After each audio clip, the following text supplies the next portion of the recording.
Alright, what's up guys? I'm going to be updating my Dark Magician deck profile. I just posted one a few days ago, but I've been playtesting this deck just about every single day, and I think it's incredibly good. It almost surprised me how good this deck has performed. The new support really does change Dark Magician, along with the ban list and the Master Rule that's coming around the corner. Like, all of the things combined, I think Dark Magician might actually be a meta deck coming up in this next meta, especially right before Master Rule 5 comes out. I think it can really put in some work. But first of all, we play 3 copies of Dark Magician himself. Totally not a brick in the deck, because you actually do want to see him in your hand as soon as possible. There are various cards to get him in your hand. You definitely do want to see him. Next, we play 3 copies of the all-new Magician Soul. So this card is incredibly useful, because you can send a dark spellcaster monster that's level 6 or higher from your deck to your graveyard as cost. So it happens no matter what. It's going to happen. So you do that as cost from your hand, and then you can either special summon Magician Soul or special summon that monster, spellcaster monster from your graveyard. So usually you can special summon the one you just sent, which is an incredibly useful tactic. So those 2 effects are already broken, but when this card's on the field, it can let you discard up to 2 spells, or not discard, but you can send 2 spells from your side of the field or your hand to the graveyard, and then draw that many cards from your deck. So incredibly useful. It just fixes all of the problems of Dark Magician all in one card, and it's searchable. So it's just a really good card. Like I said, it fixes like a lot of the problems in the archetype. The archetype has... Before, it just had way too many spawn trap cards. It was difficult to get to monsters. There were no normal summons in the deck, and this card isn't even a normal summon. It special summons itself for free if you really needed to. It gets you Dark Magician on turn 1. So if you're going second, you can use Circle to banish, because you can summon a Dark Magician immediately. Like, it fixes so many problems in the deck. It's incredible how good this card is. Then we play 3 copies of Apprentice Illusion Magician. This card gives you a free summon, because you just discard a card and then special summon it. On summon, it searches a Dark Magician, so it replaces the card that you discarded. And most importantly, or perhaps not most importantly, but one of the other important effects is that it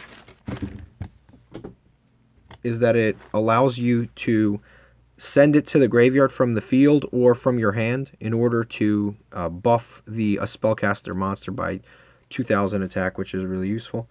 Play 1 copy of Palladium Oracle Mahad. So good in this deck now, because you can place it on top of your deck, which is already really good. And then on top of that, you can draw it whenever you need to with the Soul Servant. Just forgot it a little bit there. Soul Servant lets you basically go into a Mahad whenever you want, and there are a lot of dark decks in the meta, so it's really helpful. And on top of that, it lets you draw extra cards.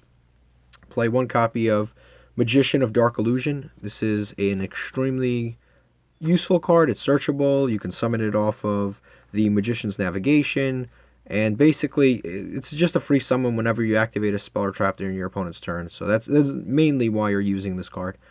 It's just to get a free summon, and its second effect is that you contribute a monster to special summon a Dark Magician from the graveyard, which is, useful sometimes, but its first effect is more useful because it's a free summon, and also it counts as Dark Magician, so it's useful for that.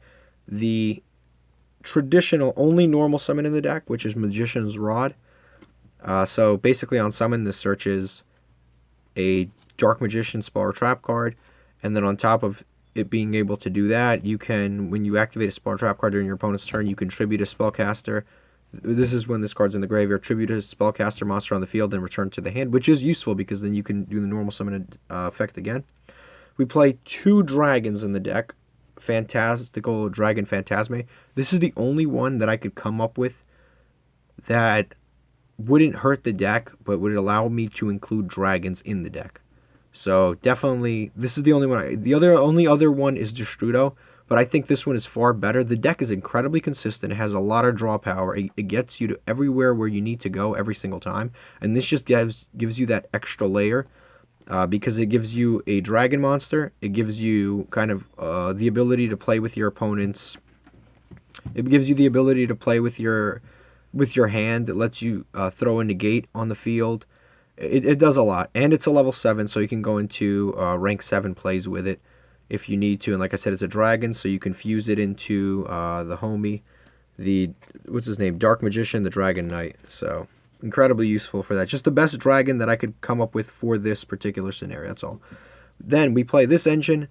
So there are several draw engines that you can play in the deck. You can play the Pot of Extravagance. You can play the Allure of Darkness, and then the engine that I'm about to show you. I don't like the other two. I don't like Allure of Darkness because I don't like banishing Dark Magicians or any of these cards, to be quite frank with you. And I don't like playing the Extravagance because you have to shrink your extra deck, and you can't have as much like versatility. On top of that, it actually conflicts with a lot of the other draw cards in the deck. So then you can't even if you activate Extravagance, you can't use the Soul card. It just locks you into a lot of I would say unhealthy plays. So I play this draw engine instead. We play 3 copies of SpellBook Magician of Prophecy. We play 2 copies of SpellBook Magician of Secrets and 3 copies of SpellBook Magician of Knowledge. Now, if you don't know what these do, basically it doesn't matter which one you draw first, but they will basically all go through each other, and you'll end up drawing 2 cards at the end. So SpellBook Magician of Prophecy will allow you to search either of these, and you can usually go into the Secrets, then activate Secrets to get into the Knowledge, and then you use Knowledge to send the SpellBook Magician of Prophecy to the graveyard to draw 2 cards. Incredibly useful there. Also, you can use SpellBook of Knowledge just by itself in the deck, because you can send either a SpellBook card from your hand or side of the field to the graveyard in order to draw 2 cards, or you can use a face-up magician card on the field sent to the graveyard to draw 2 cards. So either not a magician, a spellcaster. You can use a face-up spellcaster to send to the graveyard to draw 2 cards. So either way, this is never a brick. You're always going to draw. And remember, this deck only has 1 natural normal summon, which is Rod. So having another normal summon is really no big deal anyway in the deck. So it's incredibly useful for all those reasons that I just said. On top of that, there's a Link Monster that lets you search this engine, which is really good. And the Link Monster has even more synergy with Dark Magician. This engine is super crazy because it thins your deck, it lets you draw a ton, and it really no part of this engine bricks at all. At all. You can draw just 1 secret. You can draw 1 secret, go into him, and then search this, and then draw the 2 cards by sending him to the grave. Nothing breaks at all in this whole engine. It has so much synergy with the deck, especially with the new support, because it doesn't prevent you from doing any of the stuff like Extravagance does. Then we play, I'm just going to move some of this stuff over just to have more space. Then we play 3 copies of Dark Magical Circle. This card is better than ever, like I said before. You can actually start banishing as soon as you, let's say you're forced to go second, you start banishing immediately, because with the Magician's Soul card, you can actually summon Dark Magician immediately from the deck. You don't have to wait to summon Dark Magician. You don't have to wait a full turn, then activate Navigation, and go through all those hoops anymore. You could just activate it immediately. On top of it, it lets you look at the top 3 cards of your deck and set it up in any order, and then add a Dark Magician, Dark Magician or Dark Magician Spell or Trap card to your hand, and it lets you set up the top of your deck in whatever order you want, and then you can just it'll make the Servant Soul draw that much better. It'll make the Spellbook of Knowledge draw that much better. It just really helps just move through the deck. Then we play, and of course the banishing effect is crazy. Another new card, the Soul Servant, incredibly good card. So this lets you put any card in your deck, field, hand, or graveyard on the top of your deck. So you're always usually it's gonna be your deck. Once in a blue, you might put a Palladium Oracle Mahad from your hand to the top of the deck, but 99% of the time you're gonna put a card from your deck to the top of the from your deck to the top of the deck, and it has to include Dark Magician in its text in some way, but that's so many incredible cards, so it doesn't even matter. And on top of that, we have so much draw power, we're definitely going to draw the card that we put on the top of our deck. So that's already a crazy effect, but then also you can banish this card from the graveyard the same exact turn you use that first effect, and then draw for every Dark Magician or Palladium Oracle or Dark Magician Girl or Palladium Oracle mana card that you have in the graveyard. So you're basically going to draw an additional card for each of those. So if you have a Dark Magician and Palladium Oracle, you're going to draw 2 cards, which is usually the way you're going to do it. But they all have to have, it has to be monsters with different names. So if you have 3 Dark Magicians in grave, you can't draw 3 cards. But yeah, this is a really broken card because it adds so much draw power to the deck that just it's insane. Our one fusion spell, Secrets of Dark Magic. I don't. There's no point to play Eye to Mice because it's not searchable, and it's incredibly frustrating that it's not. So we just play this instead. And this is in every way better than Eye to Mice because A, it's searchable, B, it's a quick play, and that alone is just already way better. It's searchable and it's a quick play, so you can do it in battle phase, which helps significantly.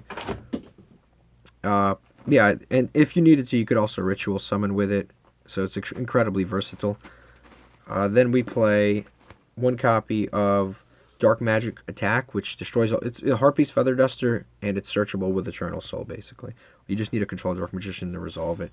We play a Mechanized Fusion. This card is super underrated in the deck. It's so good because it lets you fusion summon by banishing, so you're not giving up any on-field resources or in-hand resources. It's not a quick play, obviously, but it's very good because you can just... with the giant spellbook engine, it makes it so easy to summon Quintet Magician. It makes it so easy to summon the Dark Magician's card. It's so easy to just summon so many different cards because you put so many Dark Magicians and spellcasters in the graveyard, and you can use basically a what's his name? You can use a Spellbook Magician of Prophecy in the graveyard and a Dark Magician to make the Dark Magicians, for example, and it really just all fits very well together. It's a very smooth deck, like I said. It's not the most explosive, but it's incredibly smooth, and I am going to film some gameplay of this deck, so check that out when you do. 3 copies of Eternal Soul, 3 copies of Magician's Navigation, and 1 Skill Drain because it just fits the deck very well. The majority of the work that you will be doing will be with your normal Dark Magicians, so Skill Drain just fits like a glove. Then for the extra deck, we play 1 copy of the Dark Magicians. We finally got it. Came in the mail. We play 1 copy of Quintet Magician. Play 1 copy of Dark Magician, the Dragon Knight. These are all of our fusions. All of them really do come up. They really do come up all the time. They're very versatile, and I would say, especially with that Mechanized Fusion card, Quintet Magician is like scary. It really is. And play 1 copy of Mecha Phantom Beast Draco Sack, just to pop stuff. 1 Red Eyes Flare Metal Dragon to end games. 2 copies of Ebon Illusion Magician, because this one lets you banish stuff and it is incredibly good. It lets you special summon very easily. 1 copy of the Link Spider. This card is amazing. 1 copy of this card, I mean, you can't make up a better card for the deck. So all it requires is 2 Spellcaster monsters, which is your entire main deck is all Spellcasters other than Fantastical Dragon Phantasme. Other than Fantastical Dragon Phantasme, this is basically your entire main deck is that. But basically on summon, right? So you give up 2 Spellcasters, which isn't that big of a deal because you're probably going to bring it back with Eternal Soul anyway. You give up 2 Spellcasters. You reveal 3 different Spellbook cards, which you're going to reveal 1, 2, and 3. And then your opponent randomly picks one. And like I said before, it doesn't matter which one they pick because you're going to get to do the whole draw engine regardless, which is why I really like this card. So that's what it does on Link Summon. And then on top of that, each turn you can normal summon a level 5 or higher Spellcaster monster without tributing. And that is just such a amazing effect with the entire deck because it lets you summon straight up Dark Magician to your side of the field, Palladium Oracle Mahad. It lets you summon stuff like that, the Dark Illusionist. It lets you summon basically anything to your side of the field at any given time, and it's just really helpful for that. Then we play 1 copy of Wee Witch Apprentice, 1 copy of Nightmare Phoenix, 1 copy of Blackluster Soldier of Chaos, 1 copy of Nightmare Unicorn, 1 copy of Borlo Dragon, and 1 Boral Sword. And that is basically the entire deck. If you have any questions, if you have any comments, just let us know in the description, and thank you for watching.